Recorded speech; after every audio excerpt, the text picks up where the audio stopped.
Well, you're back with Eurosport, or if you're just joining us here on Saturday morning, beautiful weather, temperature already climbing up to 20 degrees. It's just 10:15 in the morning, and here we have what is surely going to be the most evocative sight of the whole of this year, 2004. This is the rolling lap for the Group C race, which has been put together by Motor Racing Legends and Group C GTP. Great job by Jim Graham, and he has got 37 cars here together on the grid. We've just lost two of them, so 35 are actually going to start. And heading the pack, Gary Pearson in the Jaguar XJR11. Gary Pearson, of course, son of John Pearson, the famous Jaguar D-Type specialist and Dunlop historic tire specialist. Little problem on the left-hand side of the grid there. Looks like the Nissan slow getting away, one of the two Nissans here. So anyway, Gary Pearson, a 3 minutes 58 time he did in qualifying, and that is really something special when you consider the Audis set pole at 3:32 for the main race. Alongside him, Charlie Agg in the Nissan R90 CK. Now, those of you when you see this car, there it is, that yellow car there. Looks unfamiliar. It's not in the blue, red and white colours of Nissan, because this is actually, although it was a Milton Keynes built one, it went to Japan, didn't it? It was built by Lola. It was actually the last car that was built by Lola for the Nissan factory, and it was originally run as a Nissan car in the 1990 World Championship, driven by Bailey, Mark Blundell, and Brancatelli. But in 1991 this went back to Japan and was given to Nova Engineering to run as a privateer car for their sponsor From A. So is this the actual car that set the pole position here at Le Mans? No one's actually saying, but there's a lot of history behind that pole position, isn't there, Mark? Actually, Chris, you've been in the Group C paddock all week, and you found out some quite interesting stories about that Mark Blundell lap, haven't you? Yes, well, that lap goes down in Le Mans history, and there are all sorts of rumours about chips and things, and Charlie Agg did take me over, pulled out a drawer in the truck and showed me a chip which he assured me he didn't dare install in the car because it would give him 1,500 brake horsepower. He said he's running it today with 850 brake horsepower, but that chip would give him 1,500. When I approached Mark Blundell about it, he said yes, he'd also need a set of tyres that would stay on the car if he did that. So here they come down the Mulsanne straight into the first chicane, and what a beautiful day to go motor racing. This is absolutely motorsport at its very best here in West France at Le Mans, the spiritual home of sports car racing, the 72nd edition of the Le Mans 24 Hours this weekend.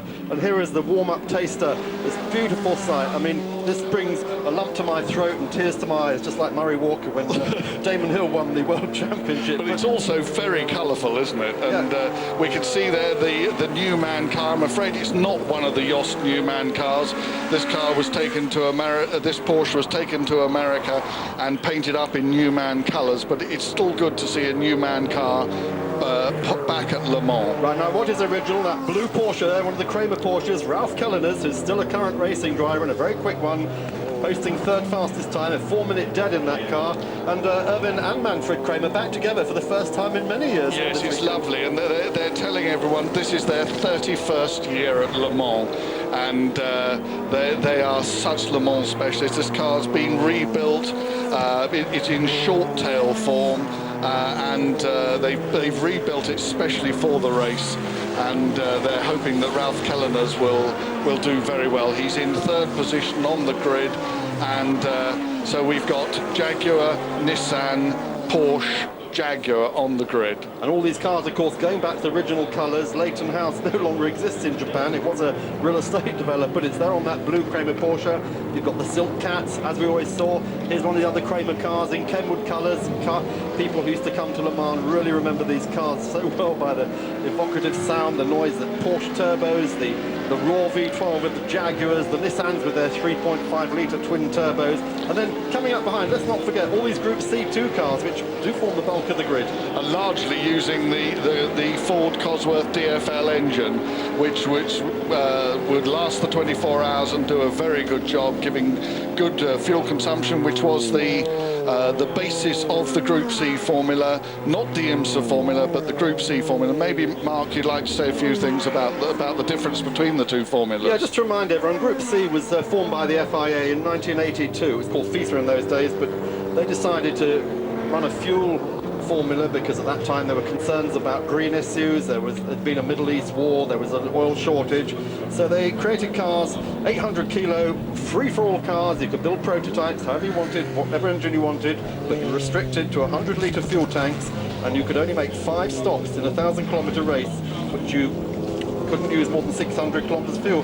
That equated to 4.7 miles per gallon, which doesn't sound a lot, does it? But these cars in their heyday, they were genuine 250 mile an hour cars at Le Mans here. We did actually see that magic 400 kilometres an hour top, didn't we, back in the mid-80s by one of the French specials. Group C2 was the... I might remind you, it didn't stop at the end of the straight, though. It didn't. They never worked out how to fit brakes to it. Group C2 followed a year later, 83, 700 kilos and just 55 litres of fuel. It was really the baby formula for this, but over the years, Group C2 became the privateers' chance to win. Spice had a factory team, but basically privateers, people like Ray Bellum, who backed that. And then by 1985, there's a 15% fuel reduction down to 510 litres for these 1,000-kilometre races. And the biggest change, actually, at the whole Group C period came then. All the new cars then had to have the driver's feet behind the front axle, a big safety move. Yes, this was the difference between the Porsche 956 and the 962, which was raced in the IMSA series. The 956 had the shorter front end, and then the 962 brought the driver's feet behind the wheel line. One other thing we ought to talk about, Mark, very quickly, is the IMSA series, which was not run to fuel regulations, but engine sizes and sophistication. And one car to be looked at here is Jim Mullen in number 112 on the 5th row of the grid. This is a Spice Chevrolet with a 6.5 litre Chevy engine, and this is the last Spice ever built. And Jim Mullen's CV is fantastic. He's been racing since 1975, and he actually won Sebring in a GT car. We've got a problem then for Ralph Kellners. He's peeling off into the pits. The rest of the pack is coming out of Porsche curves into the Ford chicane. So that's a great blow because this car has been one of the front-running cars. There's a lot of smoke coming out of the back there. The clock's going past. We're coming up to the start, and they did say they had a turbo problem in practice. So I would think that's a real safety car peels off, and we've got a rolling start just like we had in the old days. And here we go. It's a modern-day Le Mans start for these wonderful Group C cars. There is Daniel Possimo, race director, gives the green lights and the race is on, and leading up the hill, well, it's Gary Pearson with Charlie Agg alongside him, and Pearson gets the line as they go up into Dunlop, and that's Skull Bandit Porsche moving up into 3rd place there. Great start there, look at this field. See the Lancias coming by there, absolutely superb. Yeah, we haven't mentioned the Lancias yet, of course, the Martini cars, which many people to this day say were the most beautiful of all the Group C2 cars, so Italian. Yes, and the two Bryans are thoroughly enjoying. They were wide-eyed the other day. Just sort of, all they could say was fantastic. And look at this, Gary Pearson already pulling away from the field. What's Charlie Agg doing? He's got twin-turbo power in that car. Don't worry, I think you'll see him going very quickly in a minute. He was thoroughly enjoying himself, and he'll let that car have its legs. So Justin Law in the number 8 Jaguar XJR12 up into 3rd place. Then that Jim Mullen car, Chris is telling us about Spice Ford in 4th. Right behind him, the 101 Simon Pullman Porsche 926 CK6. Another problem here, we have got the 103 car being pushed off into the pit lane. He was right at the back. That's the Barden, Duncan Mackay's car. That's being pushed off the grid, so he hasn't made the start either. But look at this, coming down the Mulsanne. They should have. As you can see, Charlie Agg is now coming up on the Jaguar, and the other two Jaguars behind it. That's Spice right up there in the middle of the action. But here's our leaders, green flag showing the track ahead. It's good. Martinez spun there. One of the Martini cars that spun off. Is that down at coming out to Dunlop? I think that's the Dunlop. No, it's where you go down to the new S's. He's had a spin down there. They're pushing it backwards. That's the number 6 car. The car doesn't seem to be damaged at all. That's Richard Brown's car. And we've still got Jaguar out front. Gary Pearson, a man from the Silverstone area, car restorer, historic racer extraordinaire, still a young guy. He's only 27 years old, and really the cream. And look at that, as Chris was saying, that Nissan is now lighting up the wicks, and he's caught right up with the Jaguar as they come down, heavily braking into Mulsanne corner, and then they head off to what's now the fastest part of the Le Mans circuit since their chicane's installed. They're heading out to Indianapolis, frighteningly quick. And these cars, Chris, they're still doing 200 miles an hour today, aren't they? Yes, and I spoke to Charles Agg. I mean, he's been racing since 1980, and he had the most enormous grin on his face. He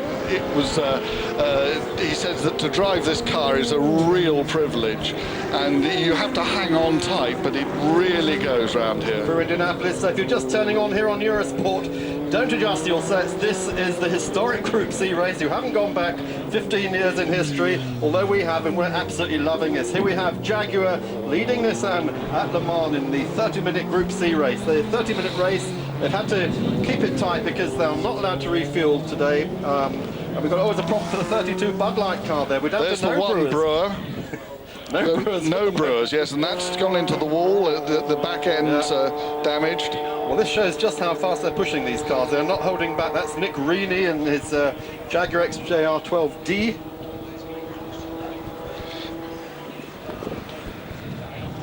So they're sorting out now on the 88 Nissan as well. A problem for them. That's Chris Randall's GTP Nissan.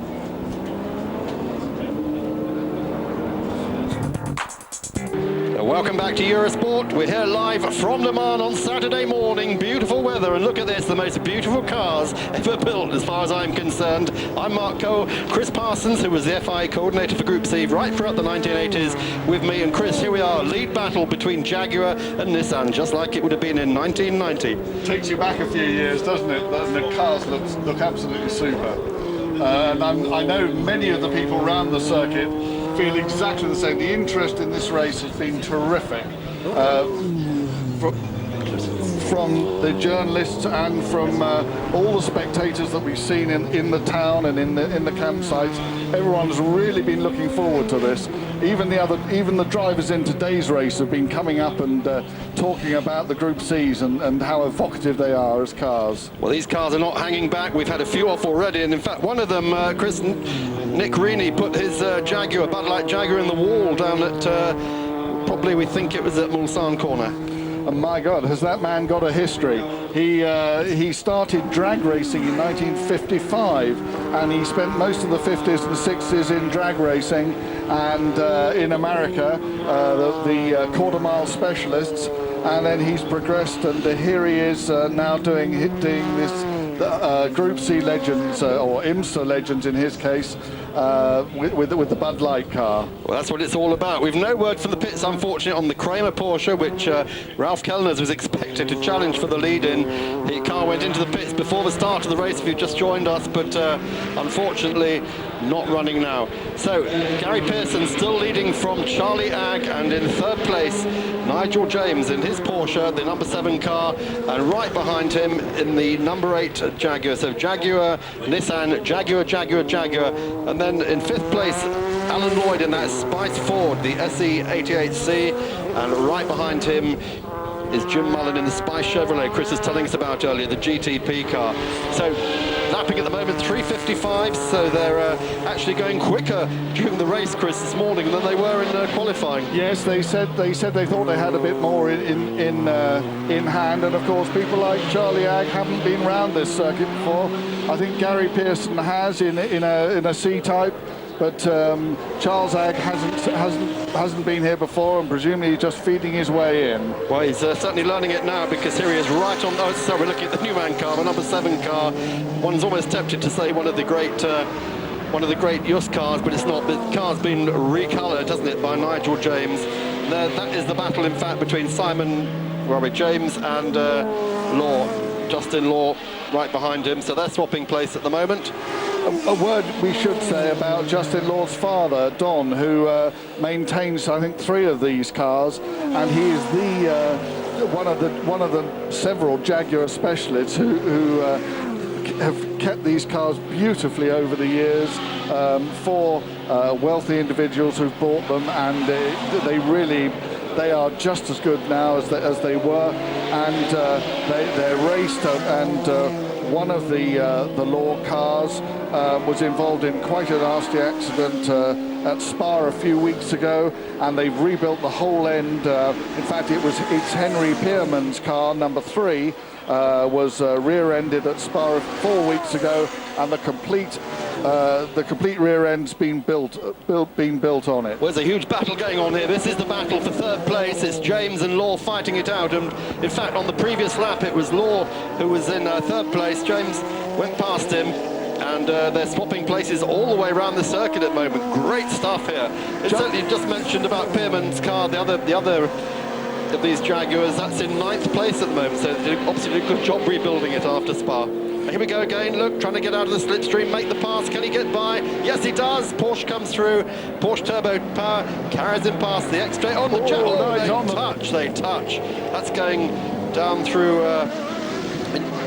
into the Mulsanne corner. You can see Nick Reaney's car there on the inside against the wall. But that was definitely a touch between those two cars. The Jaguar was not going to give any way at all. Justin Law, very brutal there. And the Porsche is lining up to have another go at him, going up to Indianapolis. Fastest part of the circuit, 200 miles an hour up here. He's right in the slipstream again. They go into the first corner of Indianapolis over that little hump. Then they take that sharp right flick and then into the banked part of the circuit. Here we are, this beautiful banked corner, Indianapolis, where we saw one of the ProDrive cars go off this morning into the gravel. They've got a friend. They got a friend. Which is one of the Spices. Yeah, they've been caught by one of the Spices there. That is Mullen, 112 car. This is the Chevrolet IMSA car. I'm just wondering if there's been some damage done to that Porsche when they had the touch there at Mulsanne corner, because he's suddenly dropped back, hasn't he? Yes. The Spice has come up. I wonder if he's got a deflating tyre. Well, this is the long-tailed Porsche, so it'll be better on the straights than on the twisty bits. So it may be that he's just falling back a bit. Falling right back. Look, there we are. Here we go through Porsche curves, and look, that Spice is climbing all over the back of the Porsche now. I don't know if perhaps Nigel James got a bit fripped by that moment, but he's got a lot of ground to make up. We'll see as they come past the finish line. Well, 3 laps completed, and the gap between Pearson and Ag just half a second. They're lapping 3:53 Pearson on that last lap, so that is way ahead of qualifying, 5 seconds faster than his pole position already. Now, I must say that if you want to see these cars, they're next out at the Nürburgring at the end of this month. And then they will be going to Brands Hatch in July on the weekend after the Grand Prix. Another famous car just stopped on the track. This is the Dow Corning Aston Martin. That's the Emka car. Yeah, that's a shame. These cars really finding it a bit punishing perhaps here around Le Mans. We've lost about 5 cars already. And there we are, just captioned telling us it's Jaguar, Nissan Jaguar. Story of the 1989, 1990 races here, the real races. This beautiful Jaguar, Gary Pearson really pushing it. 5 seconds under his pole time, and it's just starting to pull away now, putting some space, a little bit more space there. Charlie Agg in the Nissan second, Law third, James fourth, and now a new 5th place, a number 24 car of Jankowski. Mike Jankowski in the Spice Heat. Now, that can't be right, surely. He started in 30th place, and suddenly he's being shown in 5th, but perhaps he had a bad qualifying, and we'll find out in a moment. Yeah. Well, going back to the future races, I was telling you about Brands Hatch, and there's an interesting story there, which I'll tell you very shortly. So you're still with Eurosport, stay with us here for Group C Legends from Le Mans. We are back live with Eurosport here at Le Mans, the 72nd Le Mans 24 hours, and what you're watching is the Group C Legends race, which is kicking off this great racing weekend. Here we are, race leader, Gary Pearson in the number 4 Jaguar. He has now got a 6.8 second lead. He's pulled out over Charlie Agg's Nissan. He's really pushing it. Is Gary Pearson, son of the famous John Pearson, Jaguar specialist. Gary did race here in the C-Type 2 years ago in the Legends race. 3rd place at the moment is Law. We got Justin Law there in the other Jaguar, and right behind him, well, he was right behind him, he's fallen back just a little bit. Nigel James in the Newman Porsche. Now, the big story of the race so far is the number 24 car. Mike Jankowski's come right up through the field with Spice Ford SE88C, and that car started 30th, Chris, so we're quite surprised to see it up to 5th, aren't we? Yeah, but the car's got a very good history. It did Le Mans 4 times in 89, 90, 91 and 93, and in 1989 it won the Index of Efficiency, and in 1990 it was second in C2, so it's not a bad car. Right, here's the Kenwood car coming down the hill through the new section of the S's. Very fast section as well, just passing there the number 64, just lapping in fact the 64 car, Brian de Ries in the Chevrolet GTP. That's not been going, sorry, I must take that back, he was running in 6th place, so that is actually a place change we've just seen. That Kenwood car coming up through the order. And just passing the Spice. Just passing the Spice now, so a lot of changing. Obviously, guys just getting into their stride. Maybe couldn't quite get to grips with the circuit in qualifying, and this morning conditions a little bit different. Oh dear, that car's obviously lost a tyre. Yeah. That's the other Kenwood car. Yeah, he's blown a rear tyre. You can see that rear right tyre pulling off the track there. That's down in the Indianapolis section. In the Group C days, of course, they didn't have the chicanes, certainly at the beginning of the Group C days, and the cars were doing tremendous speeds, as you said earlier, Mark, down the straights, and there were problems. Oh, big problems. That's John Grice's car then, blown rear tyre, but fortunately he was able to pull it over to the side of the track. There's one of the Lancias that we can see. At last we can see the beautiful Martini Lancias. These are so evocative of the whole of that period, and there behind it the Argo Spice, which you had some involvement in. Yes, Richard Piper, who drove that, was actually my best man. Wow. And, that was a great car as well, a great effort, wasn't it? The Texas team with Patrick Capon, Richard Piper, and they did such a good job over the years supporting C2. Yes, they did. They were, stalwarts of that was part of the formula. Well, back to the Lancia. Yeah. Now, this is the number 5, which is driven by Benton, Brian, and this is the actual car that was on pole position here in 1985. Wow. So that is a famous car, that one, and it looks terrific. And of course the other one we saw stopping earlier. So, but you were telling me about what the Bryans get up to at Daytona every year. Yes, these guys are great enthusiasts, and they were saying that last October they just took the whole Daytona circuit for 2 days, and they just enjoyed themselves. Just the two of them. Just the two of them, and they burnt a lot of fuel, a lot of tyres, and came away with even bigger grins. So Brian, at the moment we're looking at, and our man David Leslie still in 12th. He hasn't changed position in Postman Pat. The Swift the Courier Costa. We're just looking to see where these guys are in this battle.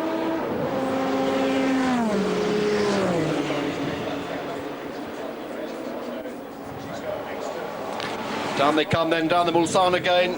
Still Lancia and Porsche fighting it out just like the old days.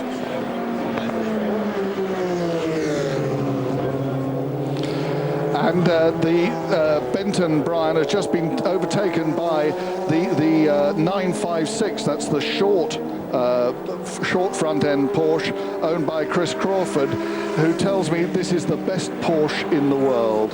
And he's just spent 3,000 hours rebuilding the car, and if you look inside it is absolutely perfect.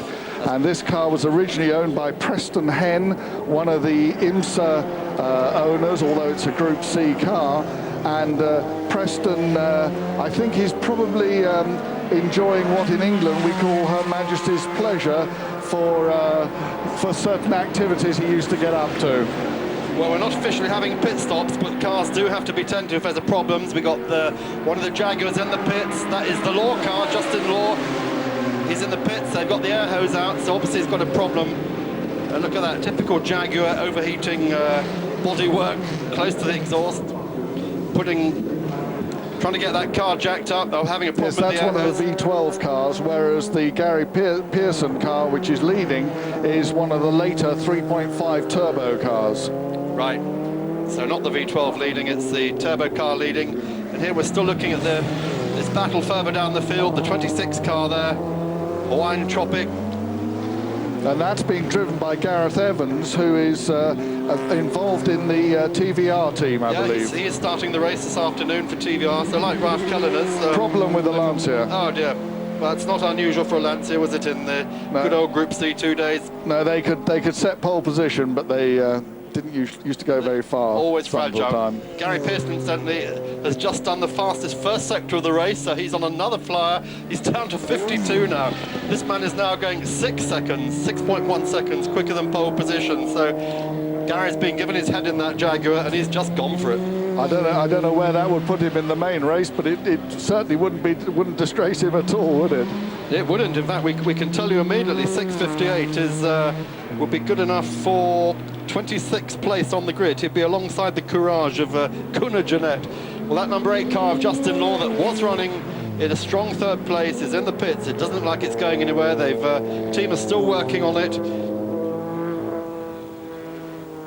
This is only to be expected. These cars don't do that many races, do they, in a year? It's about 5 or 6 races. 5 or 6 races. They're all quite short races. These cars are endurance cars, but if they're being given these 30-minute races, it's not ideal for them, is it? Yes, and if you remember, some of them are up to 20 years old. They're not. They're not in the first flush of youth, and they're being driven quite hard.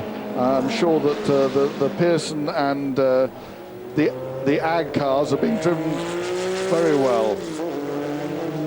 So Gareth Evans at the moment in 18th place. We're still live at Le Mans. We're going to take a short break.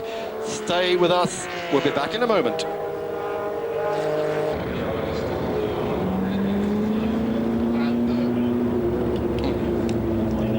You rejoin us on Eurosport. Just catch us in time to see Alan Lloyd bring his Spice Ford in just while we're off air. He smacked the wall quite heavily down in the Porsche curves. Here we are.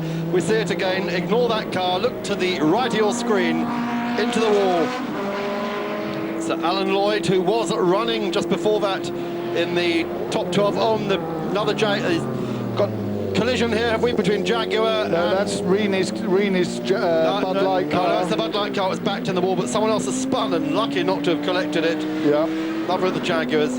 So at the moment, Charles Ag, we notice on our screens, is on a real fly. He's just set first and second fastest sectors on the track, and this could be fastest lap of the race coming up. Gary Pearson in the Jaguar, who's leading, has done a 3:52.4. Ag's done a 3:52.8, but this lap looks like he could beat both of those times. Charles Ag is such an enthusiast, and he is really enjoying this weekend. And all weekend he's just been walking around, enthusing people and helping people, and he's really pushing this whole form of racing. Very, very good indeed. Here is Charlie Ag in that X-Factory Nissan from A Colors in Japan, and that car that Chris told us at the head of the program was capable of 1,500 horsepower with the super chip, which actually is in a draw here in Le Mans, and that's a real piece of history. I wonder what that's worth. Well, as he said, he's only got the ordinary chip in. It's only 850 brake horsepower. Now that's a good formula. That's a good power figure in Formula One these days, and that's the slow chip. That's the slow chip. Well, here is the car. Beautiful, sleek shape on the Nissan here. We'll get a time any second now, Mark. Just coming across the start-finish line. Can he beat 3:52.4? Yeah, he goes top of the tree of 3:52.8. Well, that's actually previous. They haven't given the new time yet, but he's taken the lead of the race. So what's happened there? I think that was. There's Pearson. Here's our race leader, Gary Pearson. I think that was the Jaguar we saw just after Mulsanne. Gary Pearson certainly has dropped back somewhere. So is that Gary Pearson we saw stopped at Mulsanne? I think it is. Yes. Number 4, yes indeed, it is number 4. That is Gary Pearson. So our race leader is now Charlie Ag. Here he is in the Nissan, just coming through Tetra Rouge. He had a good lead on Nigel James in the Newman car. So big drama here at Le Mans, even though it's the support race, the Group C Legends race. Charlie Ag leading for Nissan, but Nissan never won here at Le Mans. In fact, they never won a Group C race, except for that one in Japan in the wet. And here we are, another problem. That's the number 3. That's Ray Mallock in the Nimrod, which started off as a Lola, and was rebuilt by British enthusiast Robin Hamilton, and they put an Aston Martin engine in the back of it, and they raced it here, and I'm afraid it was involved in rather a large accident, that car, back in the 80s. Yes, indeed. Fairly horrific one involving John Shoulder, with both Astons were involved in it, and that really brought the project to an end, didn't it? So here we have the Newman Porsche, now in second place, and he's leading the 101 car of Simon Pullen, the Kenwood car, so just like the old days, Porsche's fighting it out at Le Mans. And this is evocative, of course, of 83, 84. Oh, he's just lost that place. Through goes the Kenwood car into third place, so Simon Pullen now up into third. He's made the podium, and we must be coming up towards the last lap, surely. This race is 30 minutes, and I'm sure the checkered flag will be already being prepared. 27 minutes behind us. By the time they get round, Daniel Posno surely is going to give them the flag, else they've got to do another full lap. But look at those two look at them having a bit of fun down Mulsanne. This is real Group C history. And of course you can see the long-tailed car. The Newman car is the long-tail car, therefore it's faster in a straight line. The Kenwood car, the Pullen, is better through the corners, it's got more downforce, and it can get alongside, but then down the straight you'll probably see the Newman car pull away again. Yes, there it goes. Well, when we get back to the chicane, the second chicane on the straight on Mulsanne, the Kenwood car with the downforce will come through again. Of course, unfortunately, we don't have Reinhold Jost here, the old fox who won Le Mans twice in this era with a Newman car. No one worked out no one could get their minds around how he managed to beat the factory. No, and he's still not saying, and even yesterday he was here at Le Mans because he still has interest in the Audis, and he was yesterday one of two people given the... Oh, he almost lost it there, look at that, he just outbraked himself, didn't he? He went wide. But there we go, there's a problem with the Kenwood car. Yeah, he outbraked himself, and he almost went straight onto the probably lost the gear, I think, yes. Yeah, and that just gave the Newman car the edge. But Reinhold Jost was yesterday given one of the Spirit of Le Mans awards, which is ACO ambassador for his long service. Jack Eakes as well, who at one time drove with Reinhold, in fact, also given that honour. And Reinhold looking just as young as ever. Yes, and what a fox. I mean, he was here last year, nothing to do with anything, but of course just happened to be around the Bentleys for the whole time, and there they were, and they did extremely well. So just to recap on what is almost certainly going to be the final lap. Charlie Agg leading at the moment, Nigel James, Simon Pullen, and that Jim Mullen car that you were enthusing about, the Spice Chevrolet. Here they are re-showing the incident at Le Mans, at the Mulsanne corner. Where he takes the inside, and he outbrakes himself. Look, he just completely gets it wrong, can't find the gear. And Nigel James takes advantage. Takes his line and that's great. Gets away they're with still at it through Porsche curves. Look at that. That is not a place you try and pass them on the inside. It's one line for the Porsche curves. Very well illustrated from that angle, the short tail and the long tail cars. David Leslie would say you don't do that there. It's one line only through Porsche curves. But he tried it. They were side by side. Look you at can see those two really are having some fun. What a great battle. Remember, this is for second place. The number 7 Newman car. Oh, almost losing it again. Coming through the Ford chicane. Checker flag is ready. And Nigel Charlie James has already taken it. This is the second place battle. It's going to be side by side over the line. Blocking him. Almost runs down Daniel Posano. That wouldn't have done either of them any good, would it? No, but what a battle. That was incredible. And what's the difference between them? It's 0.1 of a second between second and third place. There is Daniel Posno. Big smile on his face. He says, well, I shall remember not to do that later on. Of course,